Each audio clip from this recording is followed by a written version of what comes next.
Great to talk with this guy for a fifth straight spring. It is the radio voice of your Philadelphia Phillies, Scott Franzke. Hey, Scott, great to see you again. And first thing, congrats on a new contract. Glad you're going to be sticking around calling Phillies games for several more seasons. Me too. Thank you. Well, Scott, speaking of contracts, it'll be Aaron Nola, the longest tenured Philly, on the mound again for the Phil season opener on Thursday. We learned over the weekend, though, that contract talks had broken off, and Nola will perhaps be a free agent come season's end. What do you make of that news?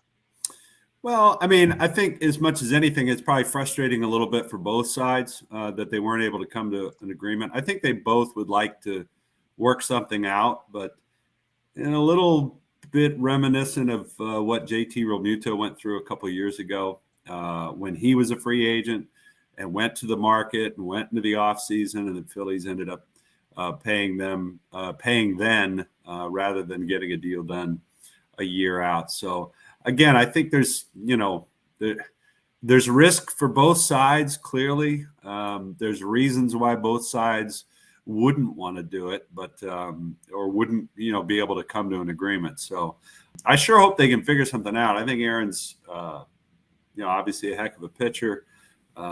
He's a big part of the organization, and I'd like to see him stick around. It's really cool when you see a guy that just stays in one uniform, and he would have a chance to do that if he could sign a long-term deal here. Well, the other big news last week, the unfortunate injury to Rhys Hoskins, out for the season with a torn ACL. Sounds like Derek Hall will get the bulk of the playing time at first base. Is he up to the task? And do you think he'll be in the lineup against even some tough left-handers? Yes. I mean, we'll see if he's up to the task. Obviously, he played pretty well given the opportunity last year, filling in as the DH when Harper went down. Did a real nice job and was a real complimentary bat. He could bat in the middle of the order. He was going to take some walks. He's going to hit for power, obviously. He's left-handed, so he fits in with some of those right-handed batters, like Castellanos, like JT Realmuto. As far as facing lefties, in talking to Rob Thompson over the weekend, it really kind of sounds like they're going to give him every opportunity to prove whether he can handle that. There might be some days where they don't, but I think from the outset, it's going to be, let's find out if Derek can do it, because again, all this plays in together, from obviously they want to win games, but from an organizational standpoint, they'd love to find out if Derek Hall could be a long-term fit. And I think at that position, you'd like a guy who can play every day rather than just a platoon player. Sure. Over at the other corner of the infield, Alec Bohm really improved his defense last season over the second half of the year. He added some muscle now over the winter. Should we expect some improved power numbers, do you think, from Bohm? I think it's possible. He looks great. His mindset seems to be, 180 degrees from where he was at this time last year. I think he'll probably hit for a little more power. He's got a tremendous amount of power to the opposite field anyway. I don't want to see him necessarily lose that kind of a stroke, but I think we'll see him get on some balls and turn on him. To me, he's got the chance to be a real complete hitter. Spray the ball all over the ballpark, and I think that's something that the Phillies like about him. And I think, probably. You would expect, I think, a little more power, not just from the added muscle, but just from the added experience and a year older and a year wiser and a better hitter. In the outfield, until Bryce Harper returns and can play out there anyway, it'll again be Nick Castellanos in right field most nights. And everybody's wondering, if he's going to put up better numbers than he did last year. To be honest, his spring was kind of So will he be better this season? What do you think? Yeah. I mean, I do think he'll be better. I think a lot of scouts who have seen him and seen his work, they feel like he's a little more like the Nick Castellanos that had such a good year for the Reds before going to free agency, that had some great years with the Tigers and Cubs before that. A guy who really showed some power to the opposite field. Now, they've worked on a ton of different things in spring training. They've moved him in the box. They moved him up in the box. They moved him a little closer to the plate. They hope that's going to help cover some holes for him swing-wise. And I think we've seen flashes of it at times during spring training. But like you said, the overall numbers are okay, but I think you take a little bit with a grain of salt in the fact that he's been working on some things. So, I got to think a year in, a little more comfortable, not only, maybe his swing will be a little bit better, but also he'll just be a little more comfortable in his surroundings. I think that'll only pay dividends. Well, the big addition this year, of course, Trea Turner, the shortstop. He was certainly terrific in the World Baseball Classic. Boy, that was fun to watch. What does he bring to the Phillies lineup? Everything. I mean, he does a little bit of everything, and that's just the best way to put it. He can hit for average. He can hit for power. He can steal bases. He can run the bases. Obviously, he can play tremendous defense. I really think at the top of the lineup, he's got a chance to score maybe 120, 130 runs if he stays healthy. And if they have the kind of season offensively that they think they're going to have, I think he's got a chance to score a ton of runs this year at the top of that lineup. And, he's a winning player. I mean, he's a player who wants to win, who comes every day prepared to win, never gives at-bats away. He's a winning player. And he fits right in with the clubhouse with, the guys that are already in this lineup. So I think it's, in a lot of ways, it was really the perfect addition. Hey, getting back to the pitching, we know it's going to be Nola and Wheeler at the top. What's the latest as we speak on Monday regarding Ranger Suarez? Last I heard over the weekend, progress, but still not ready to really break out and get back on the mound real soon. I think they're going to be real cautious with it. They know from last year, from having survived different injuries, that you're not going to go through a season with only 5 starters anyways. And they'd rather him miss a little bit of time in April than miss a bunch of time in, June and July. So I do think they're going to be extra cautious with it. Everything that's been said to me, they don't feel like it's going to be a huge deal. But, you never for sure until the guy gets back out there and says he's healthy. So not there yet. Hey, I was down in Florida about 2 weeks ago, saw your broadcast partner, L.A. Oh, gosh, look at that guy. We were in green. It was St. Patrick's Day, actually. I was going to say, it must have been. Just wondering, will the pitch clock cut into Larry's time to complement the umpires this year? Yeah, exactly. He said he's got to keep his complaints really concise now. It's a different thing for a broadcaster. I mean, we're really used to having all this extra time. Yeah. Whether that's just being facetious here, but whether that's complaining or commenting on the umpires or just telling a story or having a little bit of fun. I mean, there are so many times when I sort of, I look away and I'm looking something up and I'm, maybe on the computer trying to figure something out or dig up a stat or something like that.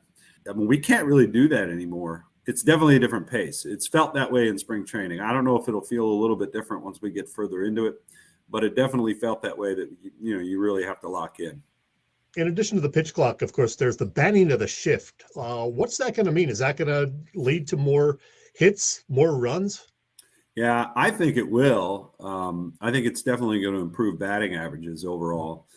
Whether that's a, A plus B equals C and you automatically get more runs, I think that probably remains to be seen. But I wouldn't see, I can't imagine I can't imagine it would be less. Batting averages are at an all-time low, really. They've been steadily declining. And a lot of that is because these guys are so well positioned defensively. There's no holes because they know everything about you and they know exactly where you're going to hit the ball off which kind of pitcher. And they're all the, whatever you call it, the algorithms or the whatever they use to figure all that stuff out, all the data points, they were locked in. And so I think it'd be interesting to see. I do believe averages will increase. And so I can only assume that would lead to more runs. We shall see. Scott, I have a hunch you've seen this once or twice before, but I just have to do this. 2 balls, 2 strikes to Bryce Harper. Suarez delivers. Swing and a drive, left field. It's deep. It's going. Yes. And it is gone. Yes. Yes.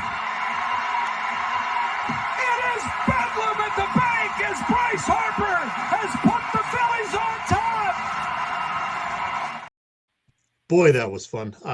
For you guys as broadcasters, how much fun was that postseason run? And had you used that bedlam at the bank phrase before that just come to you or what? I don't ever remember saying it before. And it just sort of popped into my head. It just kind of looking at the scene, and I don't know. It was a lot of fun. The players obviously do the hard work.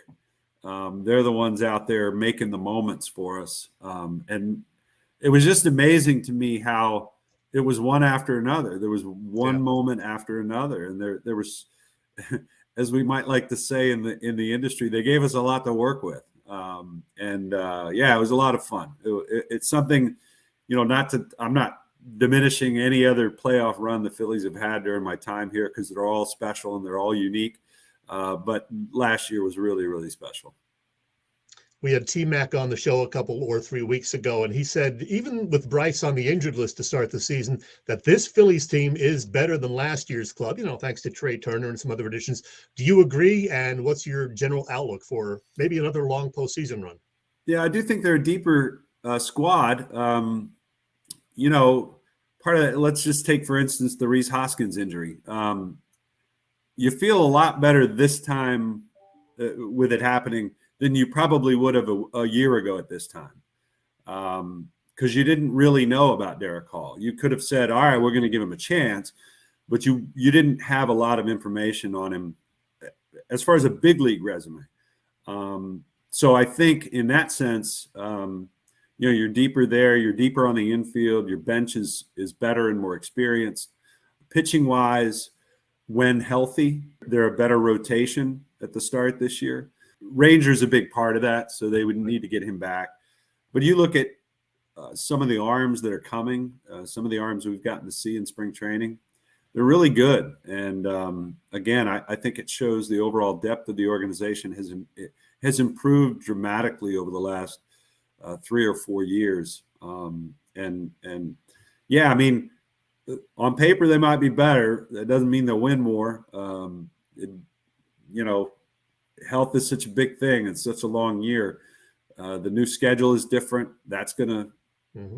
It'll be interesting to see how that plays out. If you take advantage of, maybe seeing some different weaker teams in the other division, not having to play some really good teams in your division as many times. I do think they're better. I don't know what that means for the long term, though. And it all starts Thursday in Texas, your home state. Going to be fun. Hey, last thing, Scott. Glenn Macnow was on the show with us last week, and he confirmed some very big news. The fact that you and Larry, courtesy Conshohocken Brewery, they will be doing a special beer to honor you and LA. How cool is that? Yeah, it's pretty cool. I mean, Glenn came to me in the offseason and asked, and they had done one on for Mark Zumoff, and they had done one for Merrill and Mike, and they asked if we'd be interested. I said, yeah, sure. Hell yeah, why not? And so I'm looking forward to it. We'll see how it shakes out. I haven't, people keep asking me, have you tried it yet? I said, no, I haven't had it yet. I don't even know if it's fully made yet, to be honest with you. You might know more than me if you just had Glenn on last week, but still working on it, I think he said. Yeah, it's pretty cool. It's flattering. It's humbling to think that, I didn't know what to expect when I came to Philadelphia, and I've almost been here 20 years now, and which is really hard to believe for me. And yeah, again, it's just kind of humbling and flattering that they would think us worthy of doing that. Yeah, well, you and LA do a great job. Kevin Stalker, your other partner this year, looking forward to it. Scott, thanks for keeping this annual tradition alive. We look forward to another fun Philly season. Yeah, thank you, Chet. Good to talk with you.